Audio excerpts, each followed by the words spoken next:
You got to have the show, you got to have the storyteller, and you got to have the people on the other side who know the business, not only of producing the show, but then taking it into the marketplace and having it be successful out there. So in that respect, you guys represent the show and I represent the business, because I'm the type of person that you gotta have. It's a partnership between the story, the people with the ideas, and the people who now know how to take those ideas, these architectural drawings that you guys have come up with, and have to figure out how to go build the building. And so that's what I do for a living. And you guys come up with the stories, and it is this partnership that you've got to have with somebody like me on the producing side.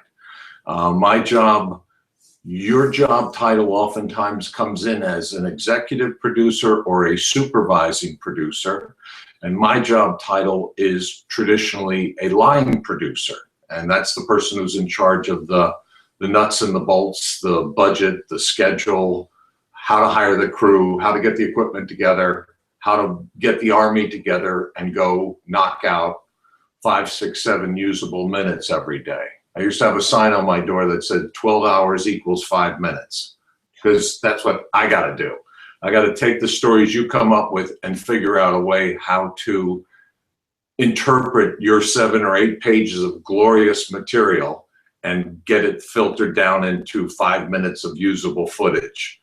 Now, you know, one of the changes one of the few changes in credits over the last few years, and one I think is really valuable, is now that there are so many writer producer credits and all sorts of other executive producer credits, yours, we are all producers, but yours is produced by.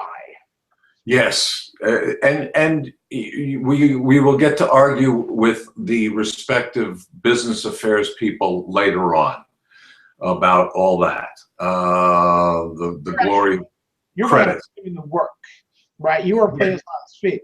So you're dealing here with writers who are used to the level of production is generally seeing it all in their minds, which tends to bring with it an unlimited budget.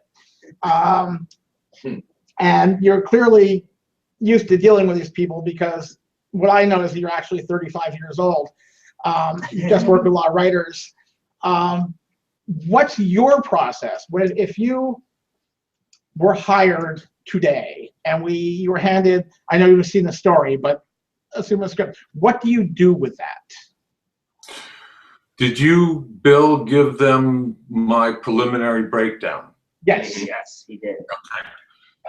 So that would be my first step on anything. If somebody's handed me a script, somebody's handed me a treatment, my first task is to kind of get my arms around the actual physical logistics of this particular show. How many locations? How many actors? How many? And I divide the actors into the 4 different categories. The who are our stars, who are our principal characters who we're focusing on, who are supporting actors. And in my breakdown, when you look at it, it's who are people who've shown up more than once. And I put them into the supporting character. And then the people who just show up one time in the story and say, can I get your car, sir? Or would you like a refill on that drink? Or whatever it is that they say. Then I put them into the day player category. And then I look at each one of the scenes and I try to guesstimate how many extras would help sell this particular scene, this location. I look at each of the pages in the script and the scenes in the script and say, do these need stuntmen and a stunt choreographer, or will this be actor action? If it's simply an actor falling down, then usually they'll handle it themselves. If they're falling off a 10-story building, we got to get somebody who knows how to do that. If we've got a simple car chase scene, like in your riot scene, for instance, using that as an example, you really would probably work out a situation with about half a dozen stuntmen. Be 2 or 3 of them are cops, and 2 or 3 of them are the hippies in the park who are having and toss them around. And so these people get tossed around, and that's great. And the rest of them are all just flailing around the extras in the background, making it look good. But it's those 5 or 6 people who are in the foreground who are going to help sell the fact that we got a riot going on here. You don't tell extras to now start taking swings at each other, because that's a quick way to get them to the hospital and a quick way for you to have an insurance claim. So consequently, I also then, in my breakdown, as you see, I identified any vehicles that were required, cop cars, ambulances, what have you. I identify where everything takes place. Each scene, is it an interior scene? Is it an exterior scene? And then I put in this category called extra added attractions. And extra added attractions to me is anything that's not just walking and talking. Walking and talking, sitting and talking, that comprises most of the movies, most of the television shows that we see. So anything that I haven't already covered with stuntmen, with vehicles, with locations and whatever, it's like you've written in that I sure would like to have this piece of music. Okay, that becomes either in the music category, if there's a lot of music cues that you're calling for, I put that into extra added attractions. If there's a dog, if there's a cat that's got to do this, or an animal of some sort, things that don't fall into just walking and talking.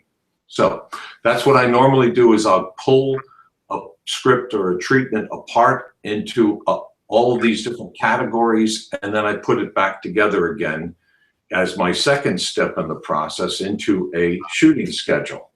And I'll say, this feels like we could do this in 3 days. This feels like we could do this in 8 days or 25 days, or however many shooting days we're going to need in order to execute this particular plan. And then the next step of the process would be to put a budget to it. And now apply how many shooting days, how big of a crew, what kind of equipment, what are the costs of the locations, how much of this is visual effects, how much of this is special effects. There's a difference between visual effects and special effects. Visual effects are what we see every day in all these big movies of things exploding in foreign worlds and fantasy, dragons and all that. And special effects are, you're standing next to a pillar and you're in a gunfight, and a bullet's going to hit right next to where your actor's face is, and he's going to fire his gun. Those are special effects. Those are not visual effects. You're going to have the fight and breakaway bottles are smashing over people's heads. Those are not visual effects. Those are physical special effects. So anyway, those are the types of things that you guys don't worry about at all, because you're just dreaming stuff up and you're putting it down on paper and you're sending it out to somebody like me who's got to take it and do exactly the process I've just described. I've noticed in my career that people in your position tend to be very literal when they read a script, much more so than many writers are used to being. So that's where you just take what is there and assume that's what's intended, correct? Yes, I don't. It's interesting because going back to the analogy of the 2 drunks holding each other up, sometimes it's a really good collaboration between the physical production side and the storytelling side. And sometimes they're at loggerheads. A lot of times, if I'm hired by the studio, they say, you've got X amount of dollars to work with, and you don't have any more. So make sure that whatever show you're going to go out there and shoot fits into this X amount of dollars. In which case, I have to be very rigid and hard and harsh with the creative people and say, I'm sorry, I know you've written this wonderful scene and it involves 6 cop cars and 20 snipers and 150 extras. Well, what we've got is we've got 1 cop car, I got 2 cops, and I got a guy on a roof, and that's it. And so basically, and a lot of times there's a kind of a, it's got to be a collaboration. The best shows I've ever been involved with have been a really good collaboration. And a director will come and say, I want a steady cam. I need a crane shot. I want to do a helicopter. And I say, great. That's going to cost $10,000 for us to get a helicopter up in the air and fly around for a morning. Steadicam is going to cost me $3,500 for the day to bring in a special guy with a Steadicam and do this really cool shot that you want to do. Okay. Now, I need to horse trade with you. I need to now basically say, you know that big party scene where you've got, it's at the college and there's 250 drunks wandering around the frat house? Guess what? It's now going to be 150 drunks because I got to take that money from those other 100 people and I got to now spend it on the helicopter. You get what you want, and I still stay within my marching orders, within my box. I look at this as a corral. I take people's ideas and I basically say, here's the time and the money parameters. This is what I've got to work within. I've got to take your ideas and filter them through the time and the money framework. And we've got to work together in order to get your ideas as best as they can be presented within this particular time and money frame. And the way that things work themselves out all the time is that I'll be handed a script and I'll say, okay, this is $1 million, I can do this movie for $1 million. However, the people who are coming to me are saying, we want to spend $9 or $10 million. They say, great, we can do this movie for $9 or $10 million. It's just now your stars are going to be bigger stars, more famous people.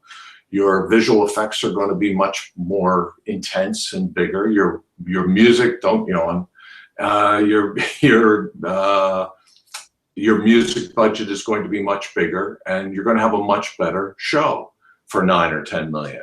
Can the same story be told for $1 million? Yes. Can the same story be told for $10 million? Absolutely. It's just different degrees of people, and the scope of the production increases as you add more money to the budget. So as, just in general terms, what are where does the money go first and foremost? What eats up a production budget? Are you familiar with the terms above the line and below the line? Okay. Why don't you give it there's a mixed answer to that. So why don't you? All right. Above the line is what is considered to be the very talented people who are necessary to make this show work. Those are, starting with the writer, the producers, the director, and the actors. So those people are in a budget. In any budget you will ever see, those people are called above the line. There is then below the line, and below the line is the crew, the equipment, the locations, the food, post-production, opening up the offices, having furniture, telephones, insurance, all kind, 1,000 different layers of details that go into it. The above the line is pretty easy. It's writers, producers, directors, actors. Then below the line, and so in a normal equation of a television show, at this point in time, Bill, correct me if I'm wrong, but I believe that it's probably about 50-50 or 60-40 in favor of the above the line. The people above the line, this is all good news for you guys. The people above the line are making a lot more money than the people below the line. Yeah, I guess that would be a simple way of putting it. So in terms of where does the money go, in answer to the question, it's going to those key creative people who are making this show interesting, distinctive, a winner.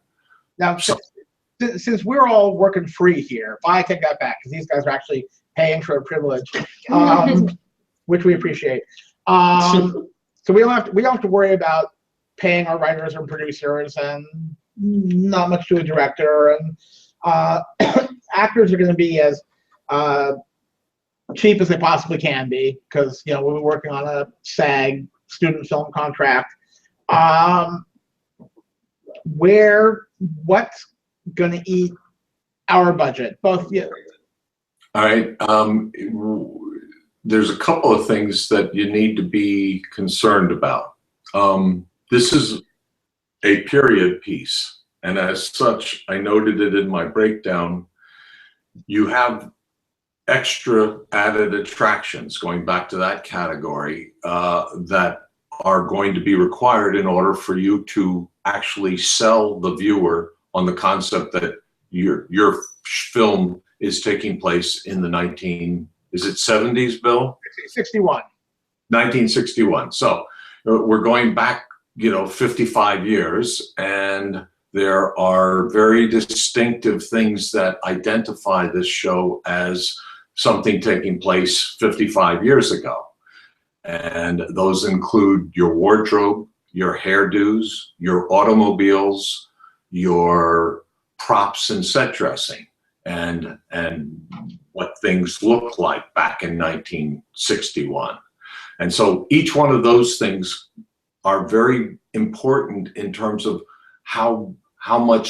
what kind of scope you're really going to be able to achieve here, because your budget may only, instead of a big shot of the park that would have 5 cop cars pull up for the riot scene and traffic going by in the background. Well, you can't see the traffic going by in the background because you can't afford 50 or 100 1960 cars traveling around in the background. With a very limited budget, you'll be lucky to get 1 or 2 cop cars that actually work as far as 1960, 1961. Your actors are all going to need to be shopping at secondhand clothing stores, the Salvation Army and whatever, in order to costume your cast that looks like period 1960-ish type of thing. You're going to need hair and makeup people who can look at books from the 1950s and 60s and come up with a bunch of really interesting, odd, unusual hairdos for your cast of characters that makes them distinctively different than if this was shot in the 80s, if this was shot in 2000, during the disco thing or whatever. So basically, those are things that attention to detail will help sell 1961. So that's one piece of the puzzle that you've got to contend with. Another one is finding the locations that are going to work for you, finding a bar that's going to be your Suds and Buckets bar, and it's going to achieve what was basically around at that time, and you can throw up a little bit of set dressing in the background. Maybe you get a couple of old neon beer signs from a prop house or something that goes up that helps sell 1961. You may have to print up newspapers or have newsreel footage showing up on the monitors, the TV in the bar. And so all of these things are going to help contribute to the authenticity of it being 1961 when your story takes place. But all those things cost money. Everything that I've just identified here are things that are going to cost money, other than if it was a contemporary show and if it was just walking and talking. So these are things that all kind of fall into that extra added attraction category from my point of view. Your crew, you're probably going to be able to prevail upon friends and neighbors and whatever and get yourself a very inexpensive crew. Location. I think you're looking at a lot of the crew right now. So I'm looking at the crew. Great. And your locations are going to cost you. If you've got friends in the village, if you've got friends who own a bar or whatever, if you don't, start cultivating them now. Go out and start drinking heavily at the right bar, and befriend the guy who owns it and say, hey, we've got this little project coming up in the fall and we'd sure like to shoot here. It's perfect. And I'm going to keep bringing my friends down here on Friday and Saturday nights and befriend you and get this group of these 8 guys at the bar here would be fabulous as extras. They'll absolutely, they've been drunk since 1955. We want them all to be in the show, you know, and stuff like that. So, you know, and that's part of what you're, you know, one of the things I asked Bill, I said, what could be the best use of my time and your time in this conversation we're having? And he said, I'm hoping to kind of explain what a writer-producer does that is different than just a writer. And a writer-producer takes these types of things into consideration as they are writing their stories. And also having some understanding, or at least beginning to start to pay attention to the fact that we've got X amount of time and X amount of money in our budget in order to accomplish what we want to accomplish. So how can we be clever about this? And you guys got a lot of lead time before you're actually going to go shoot it. So consequently, you've got to start thinking about, who do we know down at the local PIX TV station? And if we don't know anybody, then let's go find somebody. Who do we know at the local Channel 5 who've got archival footage from the 1960s, from possibly this riot that did take place? And how can we say, hey, we sure would like to use this clip in our student film? And student film is a wonderful thing. You get away with murder under that title of student film.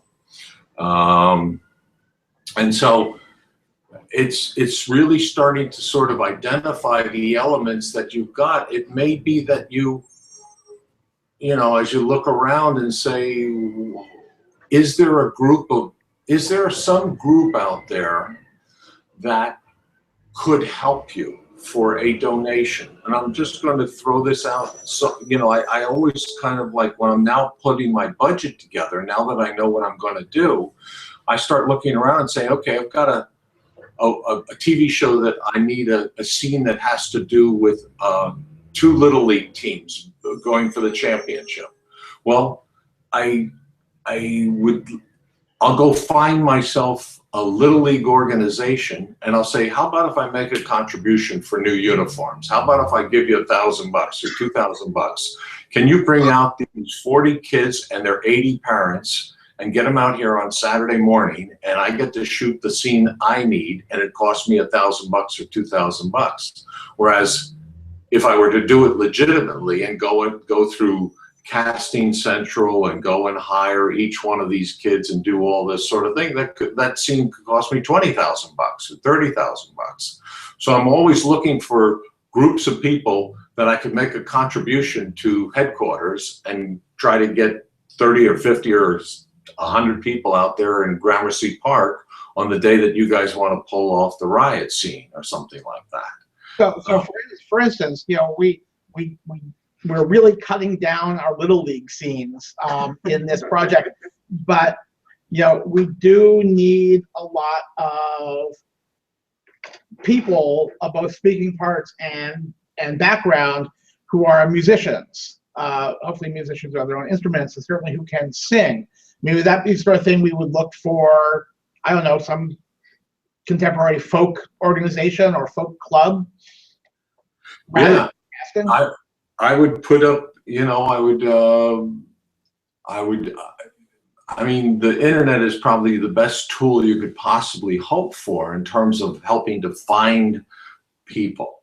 Because a musician wants to get his work out there. A musician wants to get his mug on camera or her mug on camera. This is what their lifeblood is exposure. And so you've got to, maybe you go and you find a folk club or some club down in Greenwich Village that's still playing folk music, or on Tuesday nights, you know, and figuring that out and putting up index cards up on the bulletin board that said, we're making a student film about the grammar, whatever, this time period, we're looking for the following people. Well, that's sitting there while a performer's waiting to go on, and he's staring at this index card, and you guys are out in the audience, and you're, in effect, this person's auditioning for you, and you're figuring out, hey, we really like person A, person C, and person F. And let's get them to come on out because they got the right look. We don't have to do much with their hair. We need to slap on some clothes, some old clothes and stuff like that, but have them bring out their own instruments and perform, you know, and they get what they want and we get what we want. But I would start looking around and turning over those rocks and doing the research and finding out that here's a club that still primarily is catering to the folk music trade, or here's the specialty things that are taking place out there that are folk crafts fairs, you know, Renaissance fairs, things that you wouldn't think about. But there's a bunch of talented people out there who would love to get their mugs on camera and show off and not have to get paid a whole lot of money, because they're used to not getting paid a whole lot of money. God bless them. So given, as we're moving into production towards the end of the year, pre-production, you know, you got to start prioritize the problems. I remember, you know, there's a school of thought in certainly low-budget filmmaking where if the entire film depends on some big scene or effect, you know, blowing up the dam, the director wants to do that last. So the movie is in the can, and the producer wants to do it first. So if it doesn't work, you can shut down and walk away with a minimum of exposure. What should we be prioritizing as we think about this project? What are our key elements? You reminded me of a wonderful story that took place with James Cameron in Titanic, whereby the original budget was $100 million. And the president of the studio came to him after they were at 110 and said, we think you ought to shut down at this point. You're over budget by $10 million. And he said, you know, you're probably right. The only thing we have left to shoot is the boat sinking. And at that point in time, they knew they were screwed, and they had to basically hold on. And he took it on up to 196 million. And when they finished the film, he looked at all of the scenes with Leo in the water and hanging onto the icebergs and things like that, and said, we shot this in Mexico. The water was 85 degrees. We need to put the breaths into all of everybody's mouths. Otherwise, this is not going to work. We can't sell the mid-Atlantic in the middle of the winter without having everybody who's still surviving out there in the water. So they had to spend an extra $4 million to put in the breaths of everybody hanging around the water until that all died down. And of course, it's the type of problem that every studio would love to have, is you go madly over budget, but it takes in $2 billion. So, okay, great. You know, all is forgiven. What else have you got? Alas, we have no one to shovel money at us. Yeah. I understand. I think that you've got to seriously look at the number of places where you're going to shoot. It's like I was saying before about befriending a guy who's got a bar, that's the perfect bar. And I think that you've got,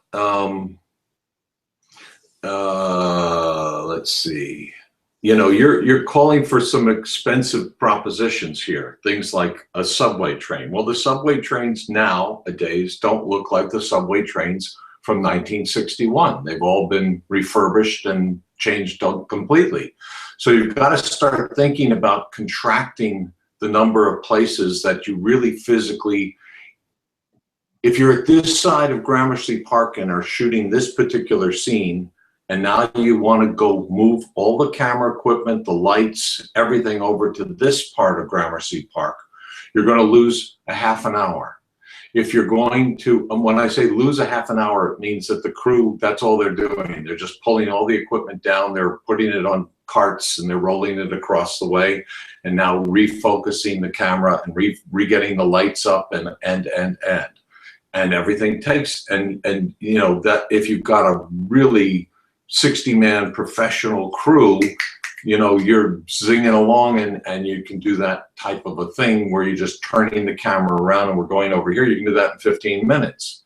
If we're dealing with a non-professional crew, that proposition could take 45 minutes to an hour. Well, I look at everything in the time and money.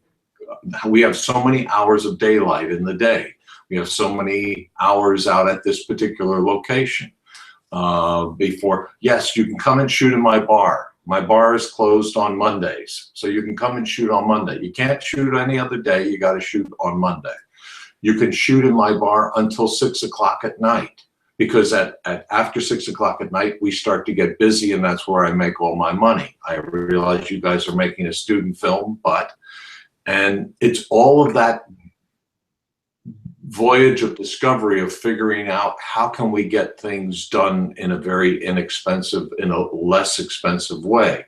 You've got the interiors, just in looking at what I did here and what you guys have written, you've got the interior of a recording studio, you've got a Chamber of Commerce building, you've got a Harlem Blues Club, so whatever bar you find, if you're looking this way, you want to be able to shoot the Suds and Buckets bar. It would be great if this bar had a second room, had a place where the dining room or something like that. Here's the bar and here's the dining room.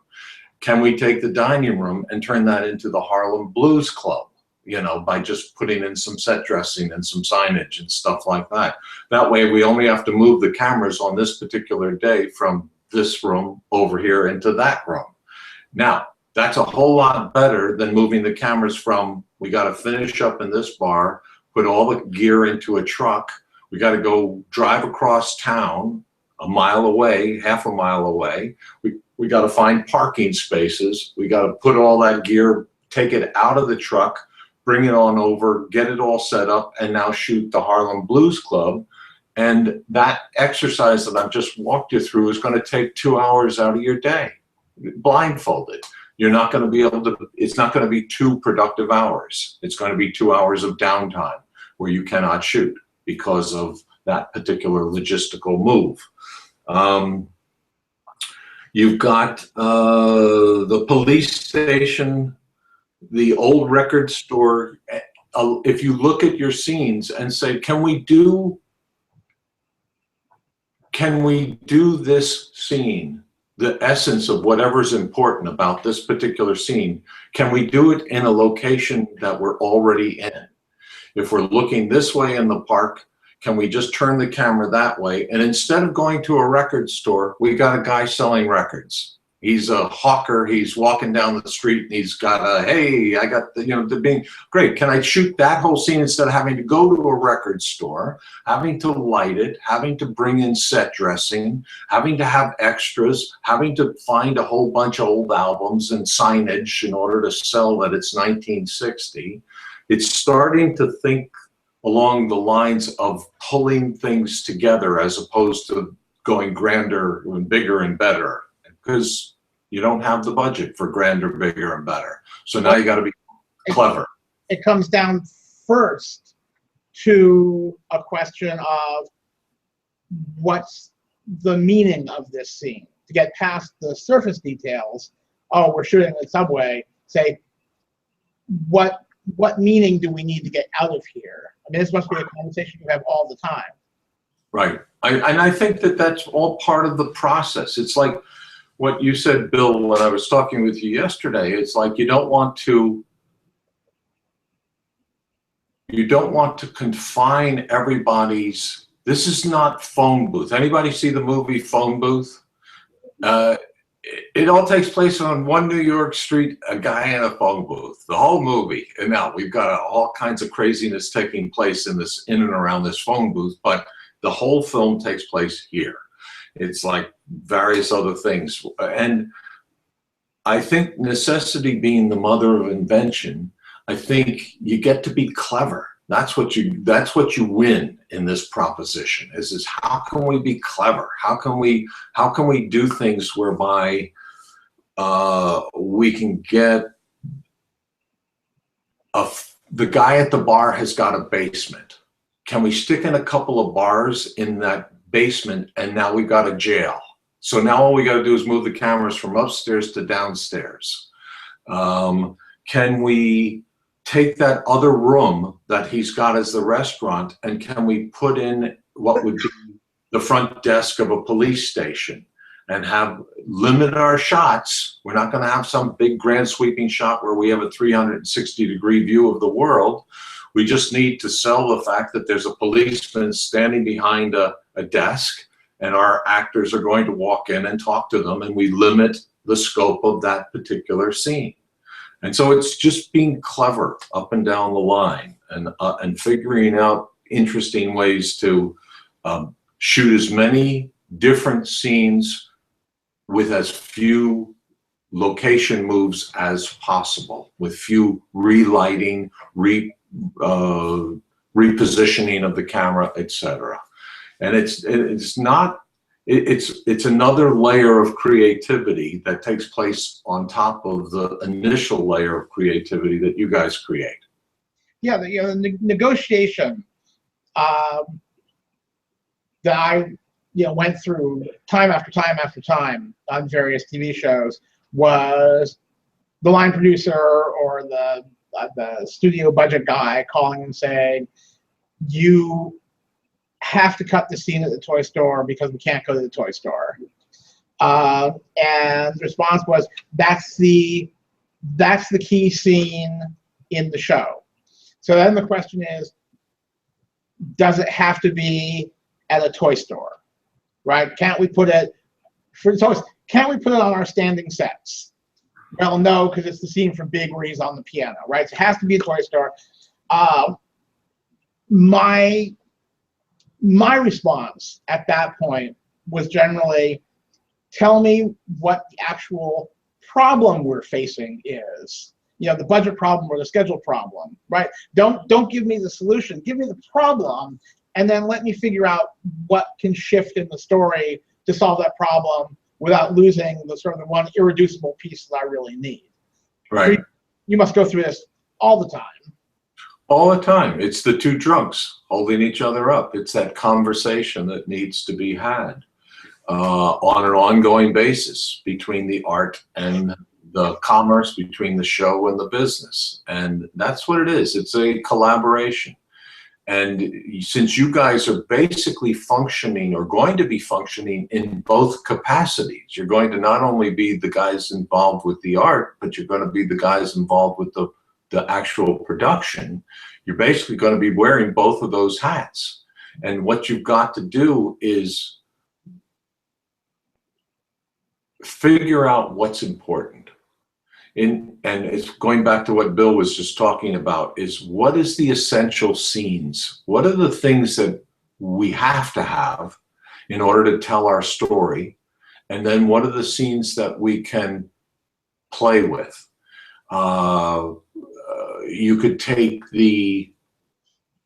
instead of a guy walking down the street selling records, you could put that scene whereby two people are sitting in the back of a car trying to have a conversation. There's a knock on the window, and now somebody's trying to sell them their music. We get accosted all the time out there by musicians who've got a DVD or a CD or something and say, hey, would you like to buy my, I have no idea who you are, but would you buy my album?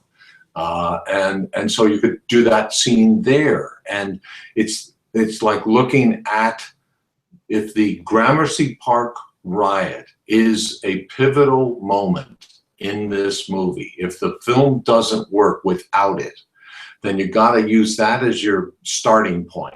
And maybe you identify one or two other scenes as well that you say, we got to have this.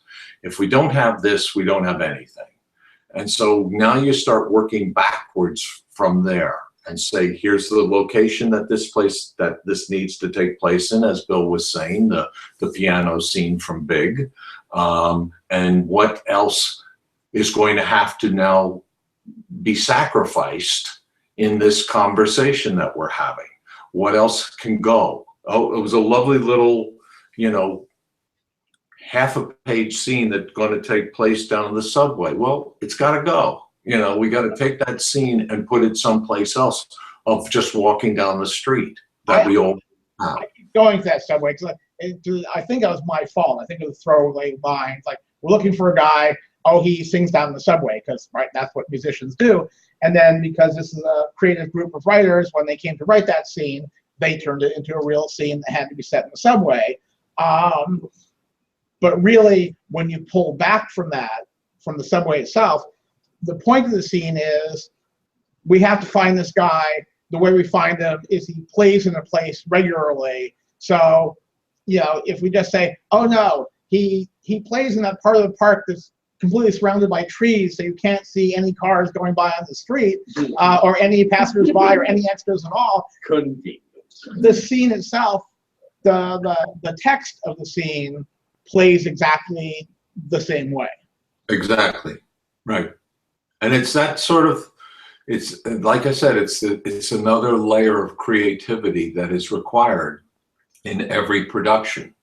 And so and Bill, I think that Bill's take when I was talking with him yesterday was he doesn't want to confine your creativity in this initial phase, in the writing phase. It's like write, have fun, go crazy.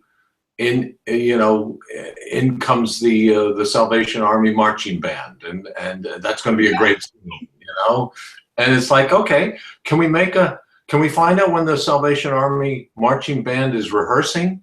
And can we get them to come, can we make $1,000 contribution or a $500 contribution to the marching band and have them do what they were going to be doing anyway? That it's going back to those layers of creativity of figuring out, is there a Tai Chi club? Well, there was a Tai Chi club back in 1960 in terms of people in the park doing Tai Chi. Can we get them to come out on Saturday morning and work with us for an hour and just, basically do their thing? And that'll be a great visual background for the scene with the guitar player sitting in the park, and add color, add layers to our show and give us some depth. And that's always what we're trying to do. I kind of divide a budget into 3 different parts. I look at a budget and I say, what do we have to spend? What do we absolutely have to spend on this show?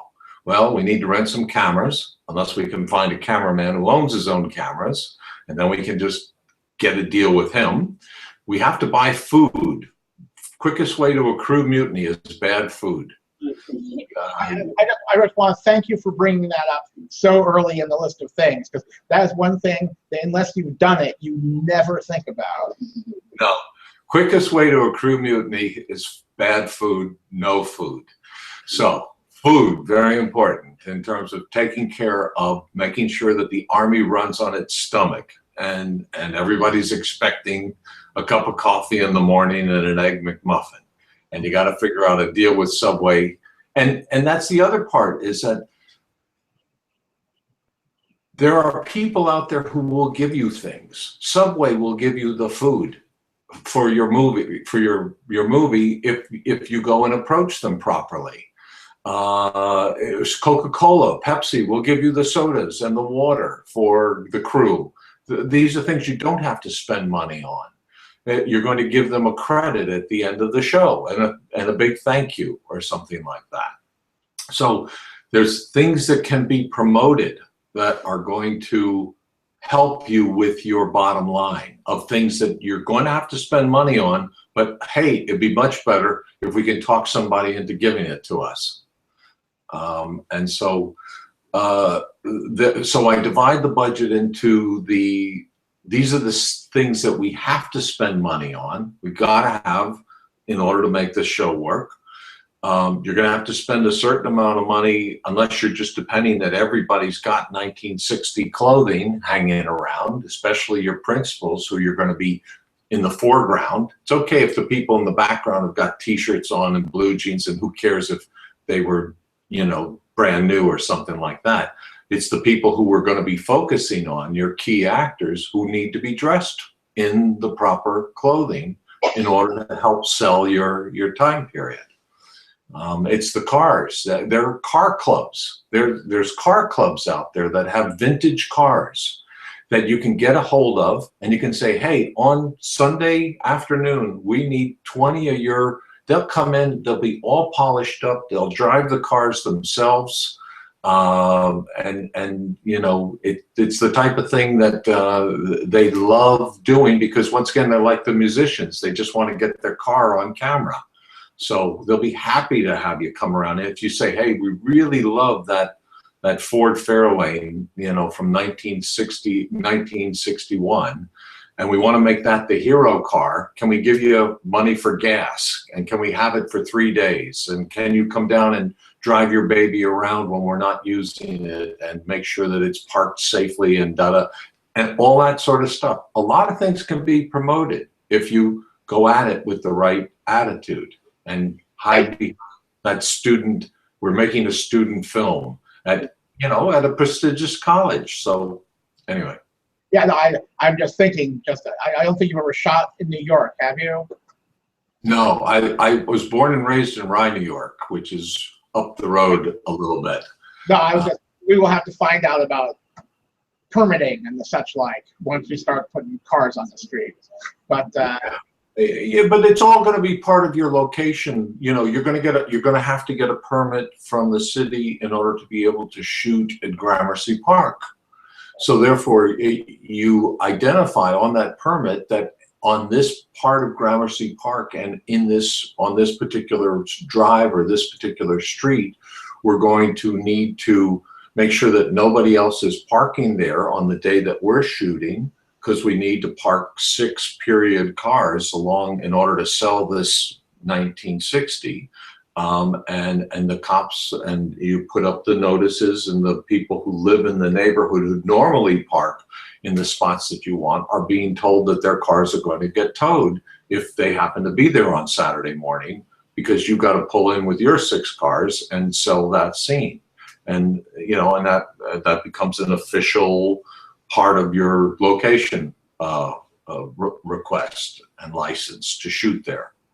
I want to turn over to questions from the students in 1 month, but there's one area that occurred to me that I wanted to ask you specifically about, and it's because this is all about singers. We have some background music, but we have a lot of singing on camera, both in the bar and out in the park. And if you were approaching this, is it something you think we can just do live? Would you pre-record and lip sync? If your performers are the actual singers, oftentimes they're not. Oftentimes you've got an actor who's not really a great singer, but they can lip sync. They can learn they can listen on their headphones and really learn the song, and then they get up there and they do a beautiful job of lip syncing. But if they are really the performers who are going to be singing these songs, you record it live, and then when you get into post-production, if it's not as good, oh geez, nobody heard that fire engine going by in the background while he was singing out there in Gramercy Park. Now that we are looking at the scene, the fire engine either works or it doesn't work. And if it doesn't work, then we need to bring him or her back into the recording studio and have them watch the video that we shot on that day, and have them try to do as best as they can to lip sync their words into the original song and do it clean. That's how I would do it, Bill. I would take my chances with the original recording and hope that you've got a really good sound man And I would say that if you're looking at the crew, I would say you really, really want to find yourself, if there's not one in this crew right now, you need to find yourself a good camera person and a good DP who's going to make the pretty pictures and who really understands and it's great if they own their own camera so that they really understand it in case it breaks down at 8, 9 o'clock at night out in the middle of some place and they know how to fix it. And the other person that you really want is you want a professional sound guy, because nothing says student film amateur production than poor sound. I was going to say that it's poor script, which we are not going to have to worry about with this crew, and it's poor sound, and that's what kills student films and a lot of really low budget independent films. Right. So those are two cats that you want to find, and chances are in the city of New York there are other rooms filled with people like yourselves who are only learning that craft. They just want to be the world's next Vilmos Zsigmond. They want to be the next great cinematographer. And they've been doing this since they were 6 years old. And they've got their own camera gear, and they eat, drink, and sleep cinematography, and they go down to film festivals all the time, and they know good from bad. And part of your job, this lead time that you've got, this 6, 8 months of lead time, is to start going out and finding that guy. Who is that person? Who is that gal this is everything that drives them? Who's that sound person over here at the NYU film school or at one of the other film schools out there? Who is that person who's already got all their digital recording system, and this is what they're going to do with their lives? Go find them. Fortunately, our DP is taken care of because the chairman of the department is actually a professional DP. He'll be teaching them how to shoot, but also he'll be shooting the film. So we're good on DP, we're good on director, and as we mentioned, the actors for SAG. So really, we just got to make sure the sound was good. I would like to turn us over now to questions, if we could, from 14 incipient writer-producers who hope to be in the business making your life miserable in the very near future. Questions? Hi. So, Taylor, I was just wondering what your most memorable experience was in the industry and why.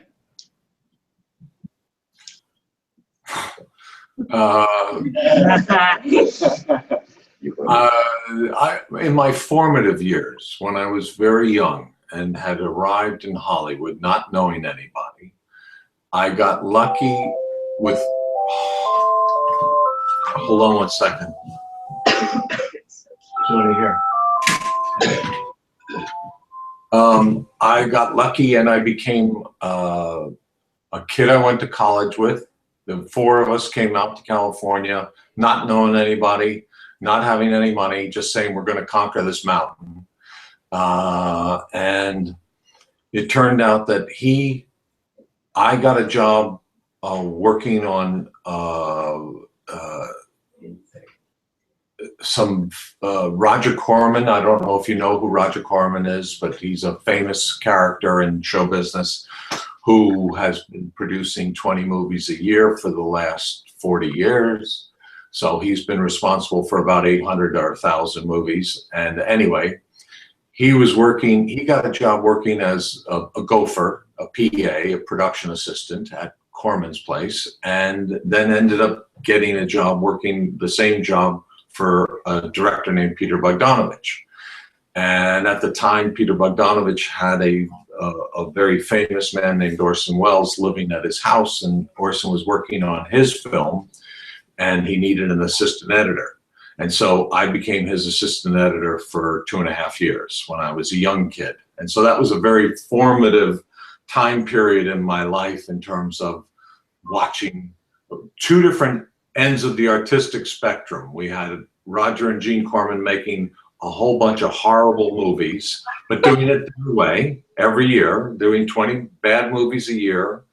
And then I got this other guy at the other end of the artistic spectrum who was doing it his way. And I think that film may almost be released this year, too, right?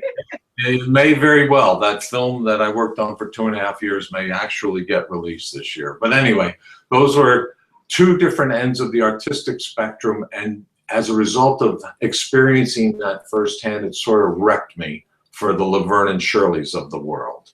It wrecked me for doing things on the straight and narrow and turning out crap. And so anyway, I just watched how these guys operated and said, hey, I can do that. So anyway, 700 television shows later and 15 movies later, and you know, life goes on. Then this is what I'm doing. So, and you have a wonderful teacher here in Bill, and one of the most creative writers I have ever encountered, and I have encountered lots of writers, and collaborator. I would even put that in somebody who understands how to fix the problems, because the problems are coming. Nobody ever sits down and writes a script and says, here's 100 pages, it's a masterpiece, don't touch a word. It doesn't happen. Everything changes. That's the only constant, I would say, in show businesses, is that everything changes. Your plan to shoot in Gramercy Park is going to be thwarted on the weekend that you want to shoot because there's a gay pride parade, and 1,000 people are going to be, 10,000 people are going to be descending upon Gramercy Park, and geez, this was the weekend that our actors are available. And all of a sudden you got to go find yourself another park, and at the last minute. Everything changes, and that's the only thing you can count on. You either find another park, or suddenly your movie is about a gay pride instead of Do we have another question? Yeah. Dr. John Henry. I was just going to ask, hi, my name is John Henry. Hello, John. I was just going to ask, on average, how many rewrites does it take for the original script to get to on budget, in your experience? There's no, every single project is totally different. Some projects arrive, the script arrives, and it's 90% of what everybody wants it to be, 95%. And you put a budget and a schedule together, and then the studio says, you need to bring it down. The budget's too much. We need to cut out 10%, 20% of the budget. At that point, I have to go back to the writer and say, let's now talk about the ways that we can no longer have to shoot in the subway and no longer shoot am I still here? Yes. Okay, great. We no longer have to, we can't afford to do this, we can't afford to do that. There is no set formula. There is no like, oh, 3 times. You know, it doesn't. Every single show is a unique entity and enterprise unto itself. And each one of these has a birth, a life, and a death. And in that respect, some things show up and they're in terrible shape. And you need a complete rewrite. Get rid of that writer. A lot of times I've run into a situation where a writer has fallen in love with their material. I had a situation, a guy wrote a script. We were doing 4 horror films out in New Mexico. He was going to be the 4th writer director, and he wrote this script. And when we originally were planning and plotting, it was going to be about $3.5 million a film. And every single one of these films, the first 3 films, went over budget by $50,000, $100,000. Nothing egregious, but just went over. So I went back to the writer who is the director of show number 4 and said, we've got to cut your script down. We've got to come down from $3.5 million and down to $3 million. And I gave him a 9-page memo and said, here's how we'll do it. Change this, change that, and we'll do it. So they went back to the drawing board, came back 3 days later, and said, hey, we've changed the script. And I said, well, you have changed the script. It's 25% better, but it's still, you haven't done everything I told you we need to do. And I said, go back to the drawing board again. So we went back, came back, changed another 25%. They said, well, we've changed 50%. Isn't that enough? And it's like, no, you're not reading my lips. And I said to him, unless you tell me the following sentence, I'm going to go in and kill your project. I'm going to walk into the other office and I'm going to tell them that this person is not cooperating, and we are going to basically eat the $100,000 that we've already spent on your screenplay, and we're not going to go spend $500,000 more to make your movie than we have. And I said, the sentence that I need from you is, I will do anything it takes in order to make you happy. And if you can't say those words to me, I'm going to walk into the other room and kill your project. And he just, silence, absolute dead silence. I said, okay, I take that as your answer. You cannot, this is your chance to direct your own movie. Make the following changes. If you can, we'll do it together. I will help you. I'm not your enemy here. I'm here to help you get your idea on the screen, but we've got to work together. If you are not going to collaborate with me, I will do you in. So, fortunately, as executive producers in television, you're in charge, not me. You're the people who get to be, once you've gotten to be Shonda Rhimes or whoever, you're in charge. You tell the studio, go screw yourself. I want this actor, I need this, I want that. You get anything you want at that point in time. So just get rich and famous, and then you can basically tell everybody to just do what you want them to do. Yeah, I think you hit on a key point there that's really easy to forget, is the phrase, I'm not your enemy. Because it's so easy for it to become a fight, right? It's like, we're the creative people with the vision, and you're the assholes who are bean counting. The first executive producer I worked for believed basically the script was the perfect thing, and that the directors, producers, and writers all existed to fuck it up. Right. And that's not a particularly helpful attitude, I've found. I think, Bill, I think it's a key component to everything we're talking about, which is nobody that I know of, other than possibly Robert Rodriguez, is a writer, producer, director, actor, musical composer, DP, and editor. This is a collaborative art form. Painting is a singular art form. You get your canvas, you get your paints, and you go paint your picture. Great. Filmmaking, television, is a collaborative art form. And you've got to be able to have a tough hide, because a lot of people are going to say, you put any script, you could take the name of a famous writer and take the name off the script and hand that out to 100 people and say, what did you think? 25 of them, and this is a film that's won an Academy Award. 25 of them are going to say, oh, you know, it's really a great script. It moved me to tears. I loved it. It was fantastic. It's going to make a great movie. Another 25 people are going to read it and say, this is the worst piece of shit you ever put in front of me, and I don't know why you did it. And then the 50% of the people in the middle are going to say, I don't know. You know, if we could fix that act to denouement, if we could somehow make the subplot stronger with it. And this, we're talking about a film that's already won an Academy Award, and that's just the way people are. You know, so at the end of the day, this is a very collaborative medium. You've got to go back to that two drunks holding each other up metaphor, and really embrace it as opposed to fight it. Do you have any more questions? Oh yes, question. It's Josh. Hey Steve. So a lot of your job is like planning and trying to do logistics and stuff like that, but I was wondering, is there like a significant part of your job where you just have to like figure stuff out on the fly when you get on set?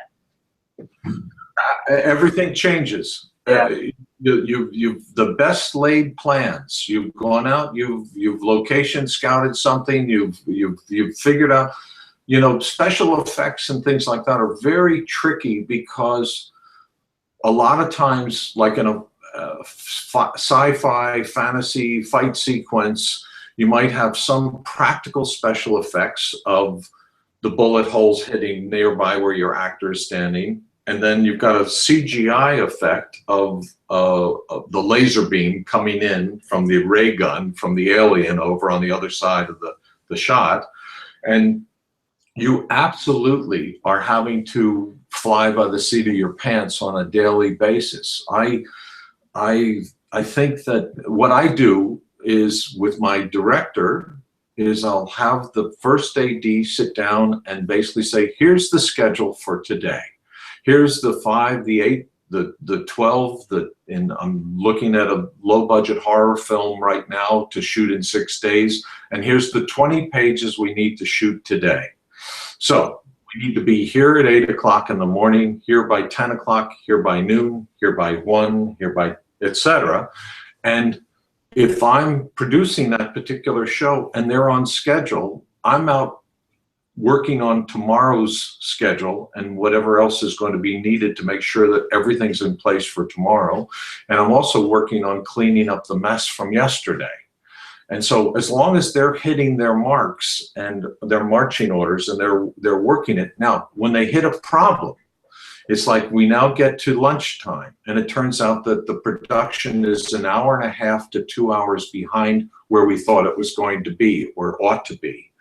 And I'll come in and I'll sit down at lunch and I'll say, okay, fellas, how are we going to fix this? How are we going to get to the end of the day and have got our 5 or 10 or 20 pages in the can? And now I've got to be creative at that point in time. And I've got to suggest all kinds of things, usually involving take that handheld camera or the steady cam off the truck and that scene that you were going to shoot that's got 8 different camera angles of the close-up and the over the shoulder and then her close-up and then his close-up and what. I said, guess what? We're going to do that with a steady cam. We're going to shoot it in one. Going to take it off the truck. We're going to point it at her, point it at him, walk around, and that's that. And let's keep going. And instead of taking an hour and a half, it's going to take us half an hour. And we'll use that other hour to catch up from what didn't take place this morning. So yes, you're constantly improvising while you're shooting. And you're looking for things to take advantage of as well. You know, in terms of, oh, here comes the gay pride parade. Great, let's shoot it. They're all dressed properly for 1960.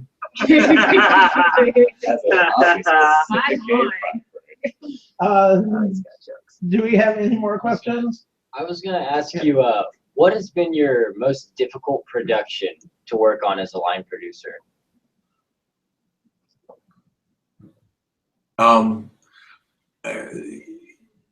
Like most to cover, smallest budget. Like I said, I've had an unusual career. I have made movies for $25,000. I have produced 140 half-hour television shows in 14 days with about $500,000. So if you're talking about no money and gathering the wool out there and pulling it off and making it work, I have worked in no budget land. And it's a very interesting place to work in because if you've got no money and can make something look good, then it's really cool when you get some money and now you really can make something look good. So, Bill, any more? One last question, anybody? We're good. Steve, thank you so much for this. Really appreciate you giving us the time. Thank you for having me. And I did write a book called So You Want to Be a Producer. It's available at Amazon, whatever. It's 140 essays. I wrote it for people like yourself, people who want to get involved in show business. And it teaches, hopefully gives you, I look at it as a nonlinear reading exercise whereby you pick up the book and you read 2 or 3 of these essays and you get a little taste but when you step back and have read the whole 140 of these essays, it's like parts of a patchwork quilt that give you a little taste of what it's really like to really look at throwing your life into this particular business. And so you can get it on Amazon and all that sort of thing. And it's WANNA, W-A-N-N-A. So you want to be a producer, ? So anyway, I wish you all the best of luck, and hopefully, as you know, you get rich and famous and doing what you love doing, you'll look around for some people like me to help collaborate with you. Great. Thank you so much, Steve. We really appreciate it. Thank you. Have a nice Bye. All right.